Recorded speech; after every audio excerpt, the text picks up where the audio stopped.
What's up, Lions of Liberty fans? You can now support this show on Patreon and get exclusive access to bonus audio and video content, including Conspiracy Corner, Degenerate Gamblers, bonus segments with guests, and so much more. Head on over to patreon.com/Lions of Liberty. Welcome to Electric Liberty Land, here on the Lions of Liberty podcast, your weekly shot of culture, comedy, and liberty with your host, Brian McWilliams. Hello, Electric Libertarians in this Liberty Land that we have created together, you and me, forever and ever. Just like the Care Bears. Care Bears share, my little babies. And I got some things to share with you today. And no, they're not all going to be based upon Kavanaugh, although Kavanaugh seems to be completely impossible to ignore as new developments keep springing up, and it looks like they're going to actually have Ford testify. Not sure exactly when. I've read two different things. I read that she was going to testify on Thursday, then I read she was going to testify on Friday. Now it might get pushed to next week. Who knows? But I think they're actually going to vote on Kavanaugh regardless as of next week. So things are moving and shaking. But before we get to that, I want to remind you that this is Electric Liberty Land episode number 91. Of course, that means you can go to lionsofliberty.com/ELL91 for all the show notes on today's episode.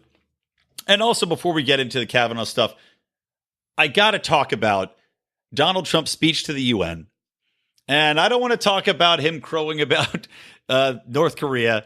And I don't even want to talk about the hilarious reaction to Donald Trump going in there and addressing the UN. And he starts off just saying, you know, I've done such wonderful things with my presidency, and getting laughed at, basically talking about the achievements that he has, which some of them have merit. You know, the unemployment rate is quite low. The economy continues to do fairly well. He did reduce the taxes. The trade war is a nightmare, as we all know and are experiencing. But it just was too funny that the UN crowd overall laughed at him. Allies and opponents both. See, that's how you bring countries together. You get Donald Trump going out there and making outrageous proclamations, and everybody comes together in laughter. See, and that's why, people, that's why this war against jokes has to stop. I mean, we see the power of laughter to bring cultures together, to bring people that hate each other into unison with laughter. And yet we've got all these fucking assholes trying to stop us from telling jokes, telling us what we can and can't joke about, breaking Norm Macdonald's spine over the PC wheel of torture. Just shameful to see. So let's get into Donald Trump. And before we do that, though, I want to talk about Nikki Haley, who, of course, is the UN ambassador. And I've come down pretty hard on Nikki Haley in the past. Namely, the one thing primarily that I continue to bring up very often that was the position that the U.S. took in the UN courts, wherein they declined to take a stance condemning the killing of homosexuals. Why? Oh, because we didn't want the UN to come back at us and say, well, you have capital punishment in your country. So, you know, it's the same thing, which, of course, is ridiculous and shameful. And even though I'm against capital punishment, that doesn't mean that the United States shouldn't be taking a stand on throwing gay people off buildings and murdering them. I mean, call me crazy. Call me a nut. So anyway, Nikki Haley, this week, in this build-up to Trump addressing the UN and going into a pretty long diatribe on Iran, which I'm going to play for you guys in a little bit. Nikki Haley is reacting to, I mean, a truly tragic event in Iran where they hosted a military parade. And they had people attack them from two different organizations that took credit. One was ISIS, of course, the Islamic State, which takes credit for everything, so that probably means nothing. And the other group that took credit for it was called the Avaz National Resistance, who I have never heard of in my life before. But they dressed up like Revolutionary Guardsmen to sneak in and get close enough, and then just open fire into the crowd, into the military people, and killed about, I think, at the last thing I read was 25 had actually died. And that included a 4-year-old girl who, regardless of what you might think about Iran and politics in general, I think we can all agree that even a 4-year-old, regardless of whether she might be yelling death to America, if someone that's 4 years old dies, that's a tragedy. That's not something that anybody should be happy about in any way. That's somebody whose opinions if they've been formed by virtue of their parents being terrible people, just like we have in the United States. So you had 25 people die. And in response to this, you have Nikki Haley going in there and saying, in regards to President Rouhani, saying this, quote, he's got the Iranian people protesting. Every ounce of money that goes into Iran goes into his military. He has oppressed his people for a long time, and he needs to look at his own base to figure out where that's coming from, Miss Haley told CNN. He can blame us all he wants. The thing he's got to do is look in the mirror. Now, that is so unbelievably horrible and wrong on so many levels because, and we're going to get, this is the theme of this opening monologue, by the way, we're ignoring the massive amount of hypocrisy that is involved here by the U.S. telling Iran after a terrorist attack to look in the mirror. The same United States that would never allow a man like Ron Paul to get away with saying that maybe the U.S. needs to actually look in the mirror. You know, we remember the Giuliani-Ron Paul moment wherein Giuliani just couldn't believe and everybody in the room was aghast. Well, not everybody. The people that applauded it weren't aghast because they knew it was the logical truth. But Ron Paul saying, this is blowback. They'll be doing this to ourselves by our own actions. But I just can't get over Nikki Haley. I mean, again, this thing just happened. Telling Iran, well, this is your own fault for the actions you took against your own people. Now, in a world in which the United States wasn't so empirically involved all over the Middle East, and as we know, supporting terrorist groups, supporting rebel groups like those in Syria that are basically Al-Qaeda, and arming Al-Qaeda, another radical group to fight the Russians way back when in Afghanistan. So in a perfect world where the United States wasn't so involved, you could say, okay, well, this is fair criticism to say, hey, look in the mirror. You've been oppressing your own people, this brutal, religious regime that you've got in place, this brutal form of Islam that is controlling the country under the Ayatollah. Yes, you should look in the mirror. If you want this to happen less, maybe you shouldn't be so oppressive in everything you do. Maybe you should open the country up. But we're not talking about that world, are we? We are literally talking about the world where the U.S. props up all these people, where the U.S. condemns on one side terrorists and vows to fight terrorism all over the place, using that as an excuse to go into all these countries, bomb the living fuck out of them, and kill thousands, if not millions, of innocent people. Meanwhile, in the circumstances like with Al-Qaeda and our entrance into Afghanistan, where we still are, the longest occupation, the longest war in American history, still ongoing, because of Al-Qaeda, because of a group that we armed, that we trained back with the Russians, supporting terrorism. So, again, we're supporting terrorism, then we're then justifying that by going to say, well, we have to defeat terrorism. I mean, talk about a self-fulfilling prophecy. And Nikki Haley has the fucking vagina balls to tell Iran that they need to look in the mirror. We just celebrated the anniversary. Well, I shouldn't say celebrated. We just remembered the anniversary of 9/11. Did we not? Did we not have it on every TV channel? Did we not have it on every sports stadium? Were you not reminded every time you looked anywhere that 9/11 happened? We must never forget this terrorist attack. That, of course, was a result of our actions and blowback, and was stated as such by the terrorists that carried out that action. But no, we got to tell Iran to look in the mirror. I'm looking at the man in the mirror, and I'm telling him to change his ways. But apparently, America can't see that. America's less looking at the man in the mirror, Michael Jackson style, and far more mirror in the bathroom, just snorting cocaine to the point where it doesn't matter what your reflection looks like. It's all about what's in front of your face, right?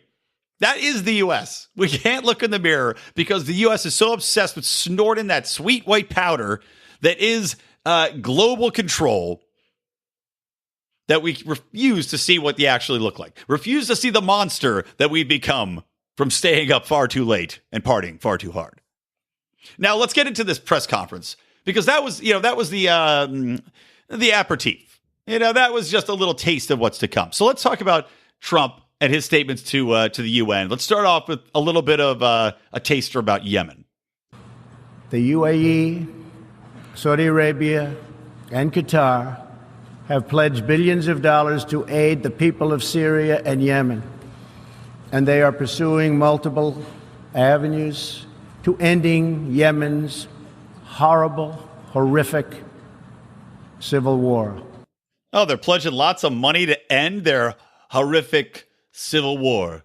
Really? It seems like they've pledged far more money into continuing to support that civil war and trying to win it for their people and the rebels, which they want to take over this country, supporting the Houthis, destroying the Houthis, who, by the way, were the basically the class of people. And there's a great interview with Mark and Scott Horton about this. I don't want to misquote it, but the Houthis are basically the people that united with the former ruler of that region to fight against this new government that Saudi Arabia is supporting. So I just love the fact that Trump's saying that he's touting Saudi Arabia and Jordan, the UAE, all our allies who are benefiting from destroying this country and rebuilding it in Saudi Arabia's image, which I guess I don't know why we want. But talking about pledging money to end the civil war after you've already spent how many billions, I don't even, maybe trillions of dollars to blow up all the people there? And I mean, you've spent all of this blood money, and now you're trying to pretend like this coalition to what? Put a couple $1 million into sending some Red Cross trucks in there? Sending some of the humanitarian aids in there that you yourself had been blocking for the entire duration of this crisis, this entire duration of this genocide that is ongoing? I mean, I'm surprised Trump even brought it up. I guess it reached a bubbling point where he's like, well, I got to say something about this or somebody else will. I mean, we've been helping the Saudis murder millions of people over there. We've just been letting children die because there's not enough humanitarian aid over there to help them, give them medicine, or basically just hydrate them. I mean, people are literally just shitting themselves to death over there, and they can't stay hydrated enough. So they're dying. That's how the kids die. So please, Donald, though, placate me with this assurance that you're going to help. You're going to really put a lot of emphasis into ending this terrible civil war that we are a fucking giant part of. Dick. All right. On to the next. Every solution to the humanitarian crisis in Syria must also include a strategy to address the brutal regime that has fueled and financed it. Hold on. Is it us? Donald, is it us? Is it the United States? Because we took a big part in that. We armed those Syrian rebels who then turned their guns over to ISIS. And we continue to arm and take part in helping the other rebels out that are fighting against Assad. So how are we in this? Are we number one? And are we counting the secret support for the white hats? Or the white helmets? I always say white hats. Are we counting that secret support? Or are we counting all the money that we're funneling to the white helmets from the CIA and from the other coalition of government agencies that are supporting them and giving them millions of dollars to cause false flag attacks and pretend to do the Lord's work while really undermining the society there? Is that on there too? And do they count as the same thing or two different things? I don't know where to go here. The corrupt dictatorship in Iran. Ah, fuck, got me again. Iran's leaders sow chaos, death, and destruction. They do not respect their neighbors or borders or the sovereign rights of nations. Kind of like overthrowing, any number of dictators or causing regime change or trying to undermine people by supporting a civil war in their own country that we have no involvement in, right? I mean, borders are just a social construct, man. Yeah, hey, maybe Donald Trump is really coming around on libertarianism, right, guys? I mean, we do say that borders are simply lines drawn there and that, in a perfect world, we'd have freedom of movement across all these borders. So maybe Donald Trump is finally coming around to our point of view. But it just happens to be by virtue of, bombing people and regime change. Instead, Iran's leaders plunder the nation's resources to enrich themselves and to spread mayhem across the Middle East and far beyond. I feel like Lucy on Charlie Brown with the football. Like Donald Trump keeps setting me up here. You know, I keep thinking he's going to be like, but that's what we do. Because on his campaign trail, he acknowledged that, did he not? He acknowledged that going into Iraq was a horrible idea. He said it recently, the worst mistake ever. And yet we went in there, blood for oil. We overthrew this country. We destabilized an entire region in order to do what? I don't know. Seems like probably enrich ourselves, increase our influence in the region. Maybe get tighter with the Saudis. Get that cheap oil, baby. I don't even know. It's so crazy, man. I keep lining up, expecting Donald Trump to kick it, and then whoop, pulls that football. The hypocrisy is so deep, man. I feel like I'm Atreyu in the Never-Ending Story, and my fucking horse Anthrax is drowning in the mud of hypocrisy, and there's no giant turtle to save either of us. Somebody give me a goddamn giant turtle here. Fucking crazy. How do you say any of this with a straight face? How do you say this and ignore how big a role the United States plays in destabilizing the entire fucking world constantly? With the United States is active in something like 30 countries right now. We're expanding everywhere in Africa. We're still everywhere in the Middle East. We're everywhere all over Europe. What the fuck are you talking about, Donald? Pinpointing Iran? Iran has like nothing. Nothing. Iran has like no fucking air force. Like what? They're the biggest evil in the region. They're doing all this. They have all this influence. We have them surrounded. We literally are all around them. We're like in Iraq. We're in Afghanistan. We're in Saudi Arabia. We're partners with the U.A.E. We're in Syria half the time. Like, what are you talking about? Iran just wants to not get wiped off the face of the earth in the same way North Korea does, by the way. And they probably just don't want to be fucked with anymore. So what do you expect? I'm not condoning the way Iran runs their country. I'm not saying that I'd want to live there. God knows I wouldn't want to live there. They've got some major issues. But those major issues don't concern me. Frankly, they do not concern me in the least. And I don't want my money being spent there. I don't want the U.S. going over there and fucking shit up that involves people coming back over here to try to bomb us or to kill our troops when they're in neighboring countries that they also shouldn't be in. Just unbelievable, man. I mean, people were laughing at his opening statement as, that was the thing people should be laughing at. No, this is what people should be laughing at. This is the joke. The punchline is Nikki Haley's comment about looking in the mirror. You can't write a better punchline for this whole situation than that. All right, let's take a little breaky break. I'll be back with some Kavanaugh stuff and some other stories. We don't rise to the level of our expectations. We fall to the level of our training. Those epic words from Archilochus can sum up your ability to succeed or fail in business. I want to recommend Conversation Mat Time to our listeners as a way to hone your one-on-one conversation skills in a role-playing session that can help take you to the next level. During 25-minute sessions, you'll work through the best way to approach that raise, that interview, or that relationship with a practiced professional that will provide the confidence and experience you need to get paid what you're worth or take that interpersonal risk you've never been able to conquer. Just like in jiu-jitsu, the difference between a novice and a black belt is mat time. Train to win. Visit conversationmattime.com and take advantage of a free 15-minute consultation just for listeners of this show. All right, welcome back to Electric Liberty Land, episode number 91, everybody. Of course, you can find all the show notes at lionsofliberty.com/ELL91. I mean, you should type it out. Don't type it like I say it in my stupid half-Philly accent that still hasn't gone away. Lions of Liberty. Lions of Liberty. Spell it right. Don't just say it. Don't spell it like I said. All right, anyway, welcome back to the show. And like I said, we got to get into the Kavanaugh stuff. Although, do stick around if you're sick of Kavanaugh. And by the way, I am sick of talking about Kavanaugh.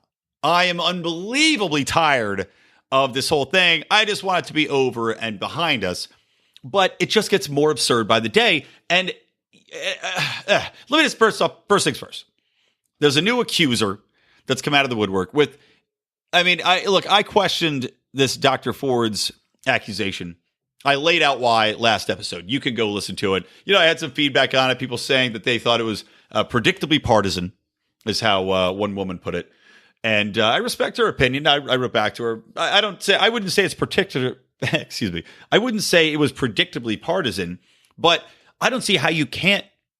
I mean, coming from a libertarian viewpoint, it's not like I automatically side with the man here, but when you're talking about a scenario in which you have somebody that is being accused of a crime, an alleged crime of, sexual molestation or sexual assault that took place some 40 years ago, which has zero people corroborating it, and which the victim, the alleged victim herself, can't even put a time or a place to. She had one friend who said she had heard of it that then said, you know what, I didn't actually hear about it. Never mind. I don't know why I said that. You've got Kavanaugh adamantly saying that he did not know it. He never was there. And I'm going to play this clip from Fox News had him on, which, I mean, of course, it had to be Fox News. I wish he would have gone on a different outlet because, of course, anytime you post anything from Fox News, regardless of what it is, and this is just a one-on-one interview, people go, well, I'm not going to believe that. It's Fox News. And I don't blame him half the time. But I'm going to play this clip. But to circle back to this new accuser. So this new accuser, Miss Ramirez, was a college student at Yale during the same period, and she was a freshman at the same time that Kavanaugh was there, alleges that she was in the same dorm room and everybody was drunk in there. I guess there were 4 or 5 people in the room. And she had gotten so drunk that she was dizzy and lying on the floor. And she says that somebody put what she thought was a fake penis in her face. Didn't touch her, by the way, but like dangled it there as a prank. And she said, what is that, a fake penis? And went to push it away. And it turns out it was a real penis. And she says it was Brent Kavanaugh's. Now, the problem with this story, and it came from Farrow, again, the same man who exposed Weinstein, Ronan Farrow, came from him, was posted in the New York Post, or sorry, pardon me, not the New York Post, was posted in the New Yorker. But there are some very, very serious issues with this allegation. Number one, none of the people that were there that they talked to said they had any recollection of this. So they talked to several other people that said they were in the room that they say have zero recollection of this. Kavanaugh himself says, this never happened. It's a smear. And this, so even in the actual article themselves, well, here, let me just read this article. I'll tell you exactly what happened. We were sitting in a circle, she said. People would pick who drank. Ramirez was chosen repeatedly and quickly became inebriated. At one point, she said she was a male student pointed a gag plastic penis in her direction. Later, she said she was on the floor, foggy and slurring her words. So again, I'm not saying that this didn't happen for sure, but foggy and slurring her words. And a male student and another stood by. She said that she identified the 2 male onlookers, but at her request, the New Yorker is not naming them. A third male student exposed himself to her. She says, I remember a penis being in front of my face.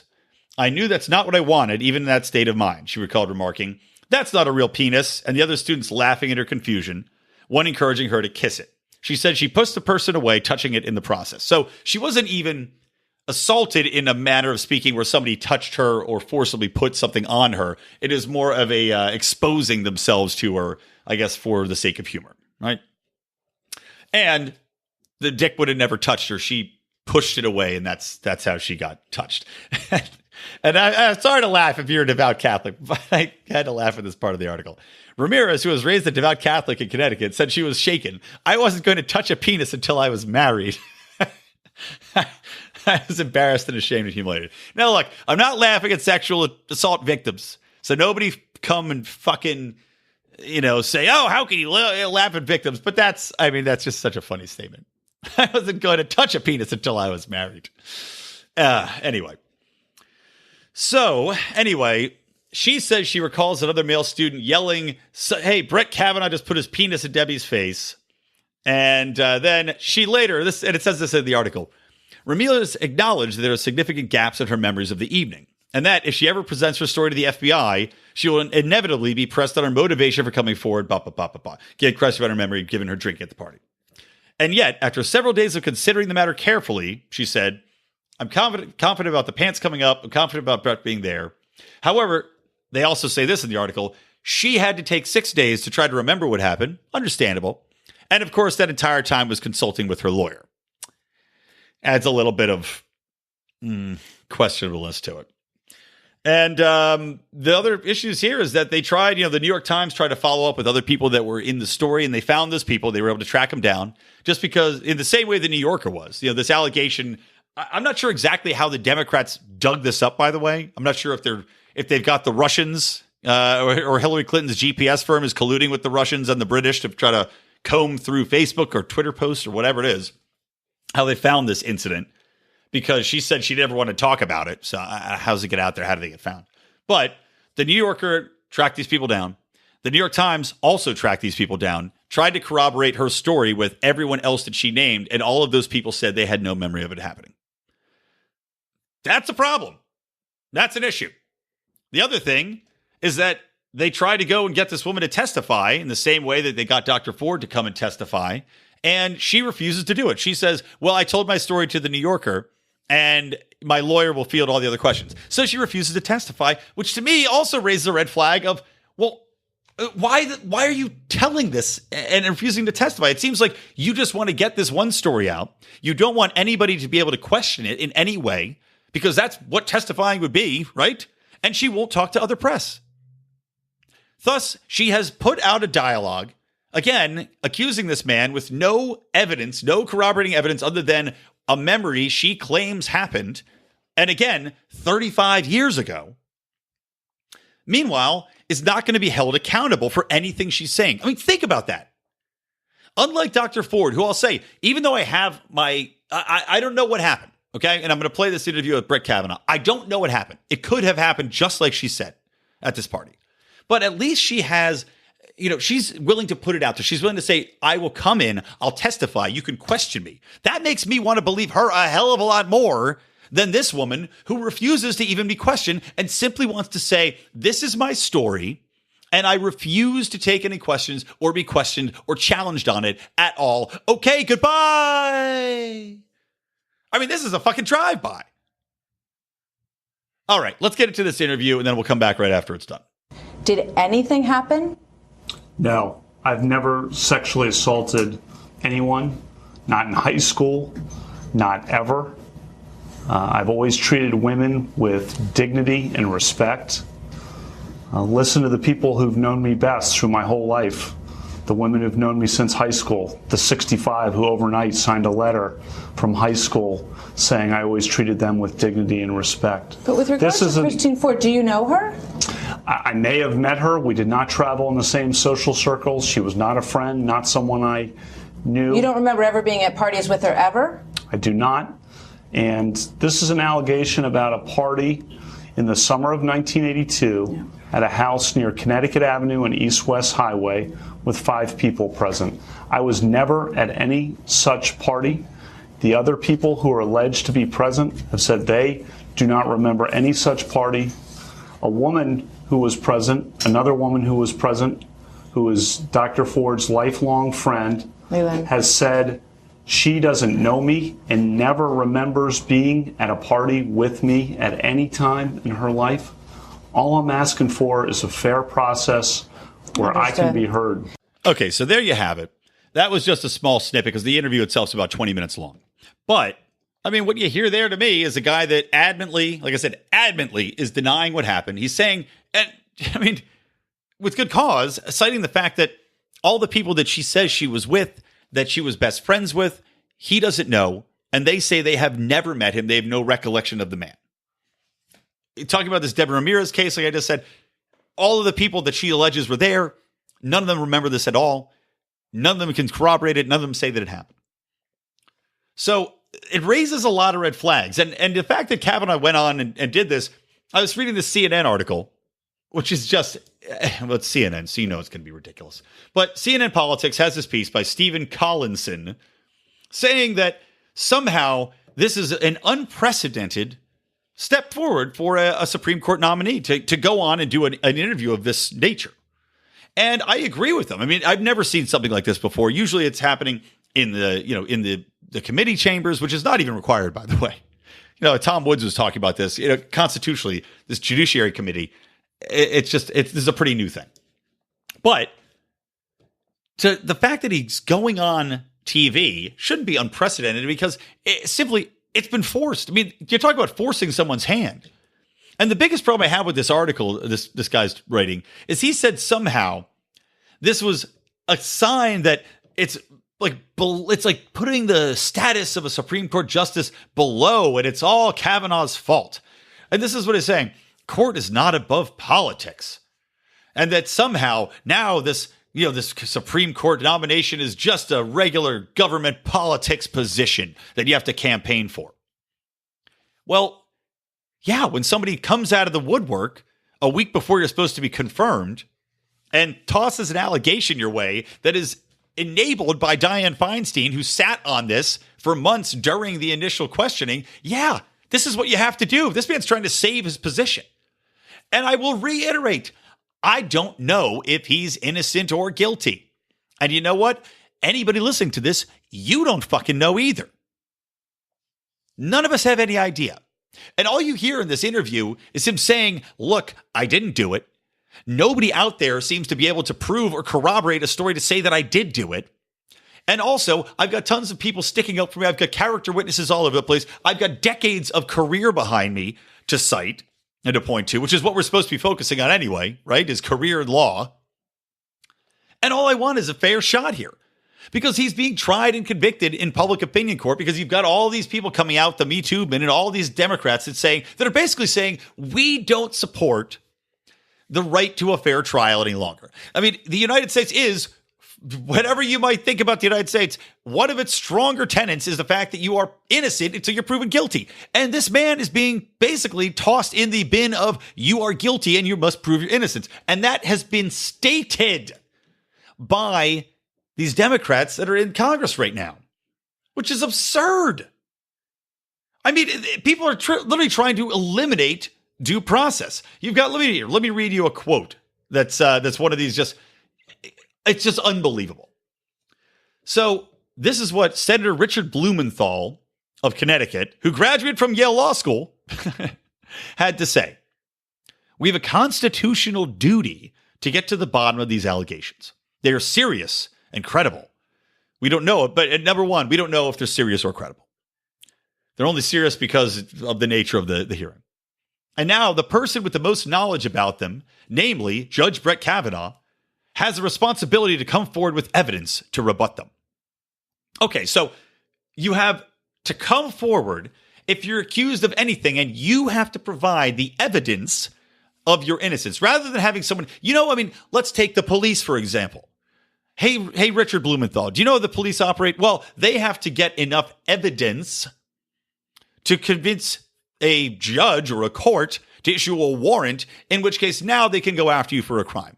Now they can arrest you. Now you then, after they go through the steps to get enough evidence or enough of a probable cause to get a warrant, that first you have to take that very, very basic step.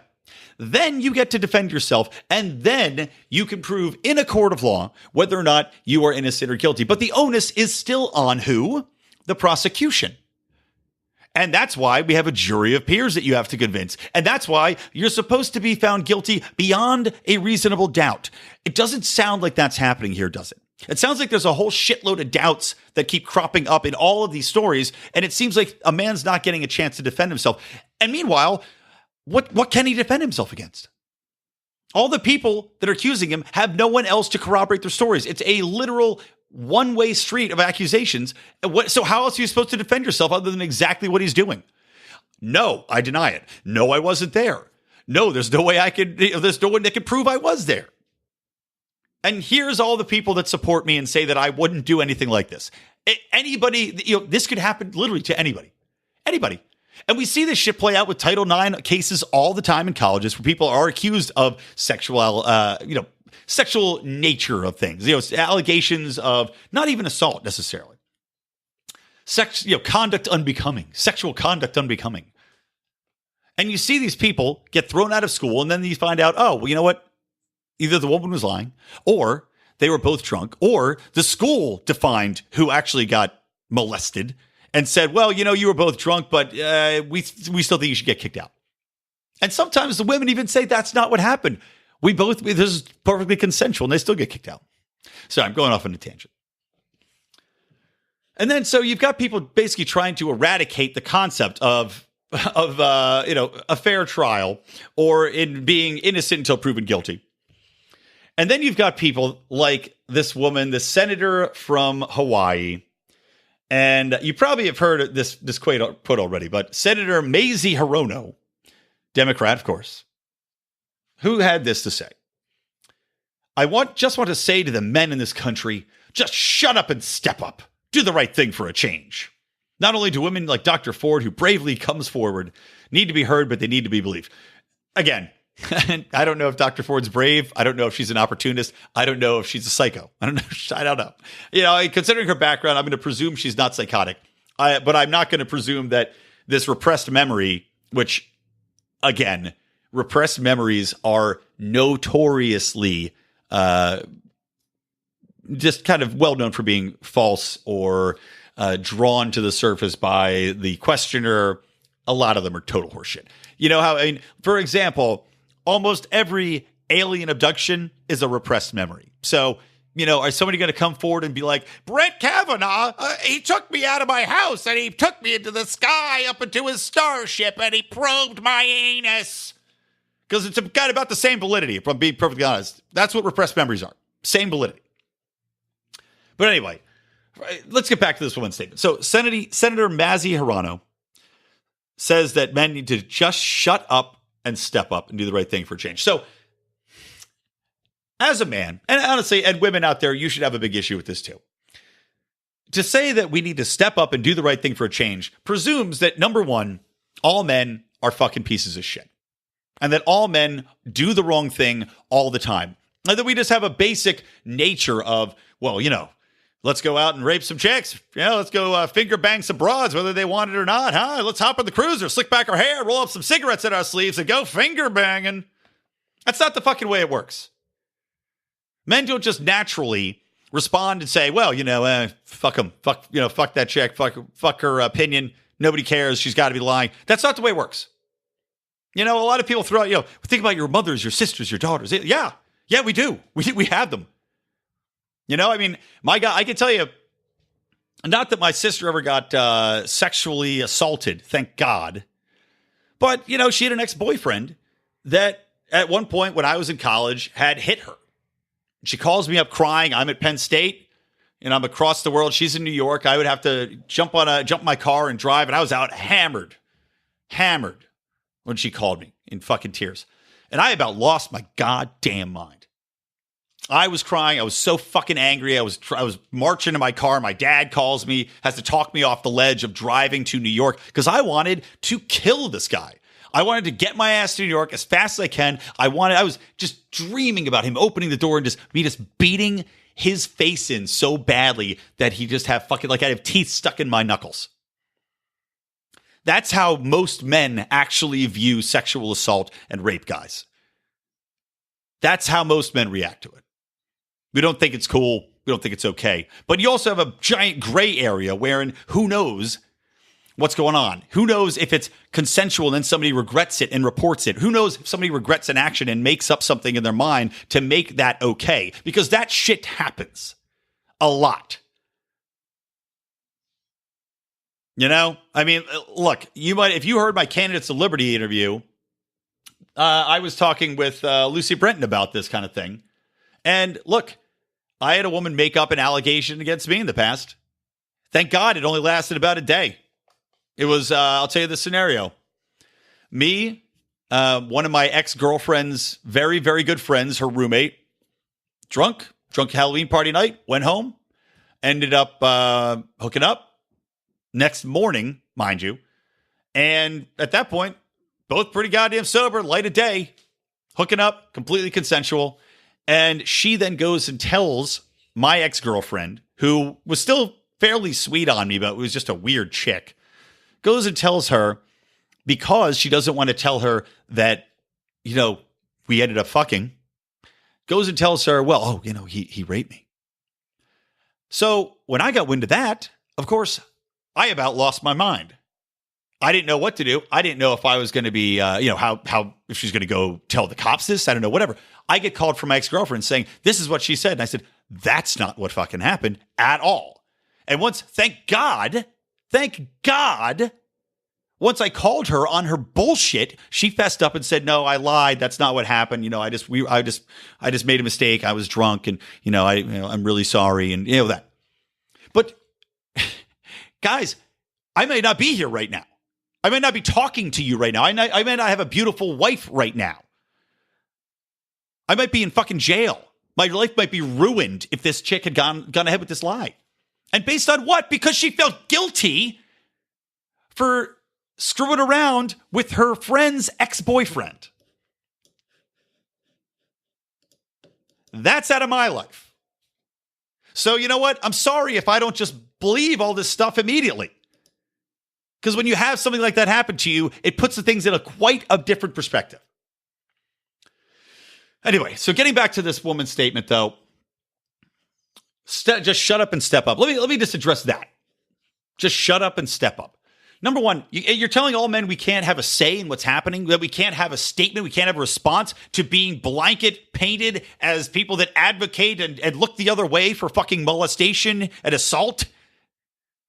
Are you out of your goddamn mind? I'm sorry, if somebody comes up to you and accuses you of something, you're going to be able to defend yourself. And you have a very big right to say what you'd like in response. I'd say you have pretty much a 50%. 50% can talk about one side and 50% get the other side. That's how this works. When you have two parties involved in something. I mean, that's like if you went up to teachers and you said, okay, well, you know what? There's a lot of female teachers, just oddly enough, by the way, a lot of female teachers end up fucking their young students. I just saw another story today about a woman who was banging a 12-year-old. She said, I didn't know it was wrong. Well, it is. But you have a lot of these teachers, a lot of these female teachers that have sex with their male students underage. They go to jail. So instead of that, if I saw that story and I was Senator Mazie Hirono, do I go to all teachers and I say, hey, teachers, all you female teachers, you shut up and step up. Do the right thing for a change. All you goddamn child molesters. All of you. You can't. Nope. I don't want to hear from you. You don't get to have a rebuttal to this. You don't get to say anything. All these teachers are molesting children, and any child that says anything about a teacher must be believed. Meanwhile, as we all know, the irony of that is that teachers' unions will go out of their way, much like the Catholic priests, will go out of their way to protect anybody that actually has allegations against them of any sort of things like this. But it's just the concept of it is so unbelievably stupid. Not only in painting all men as being complicit in this, but in telling them that we can't have part in the dialogue. All right, let's move on from this. I've talked enough about it. I hope I don't have to talk much more about it, to be honest. I'm sick of it. It frustrates me. It's one of those issues that, even if I'm making a good point, I worry that someone's still going to take offense and get frustrated. So, whatever. It is what it is, guys. All right, let's move on. I want to talk about one more thing, just to wrap this up, that's a little bit more fun. So let's talk about the fact that Twitter has now kicked James Woods, who has something like 1.7 million Twitter followers, off of his Twitter account. And the reason will blow your minds. It's a new low. It's a new high and a new low at the same time. So in July, James Woods posted a tweet that included a meme from a hoax campaign encouraging men not to vote in the midterm elections. And it was something like, the concept of it, I'll sum it up for you. The concept of it was, hey men, stay at home and don't vote in the midterm elections because your staying home will make a woman's vote worth more. Right? Now, that was from a hoax campaign. I guess it said, Twitter sent him an email this Thursday, by the way. This is past, posted in July. And he got an email this Thursday from Twitter saying the tweet, quote, has the potential to be misleading in a way that could impact an election. And James Wood even said, hey, this is a joke. This is, I'm sure, a hoax, but I'm going to share it anyway because it's funny. James Woods has refused to delete the tweet and has basically told Twitter to go fuck itself. And I love that. I love it. Because number one, I do like James Woods. he's not a libertarian. He's pretty much died in the wool conservative.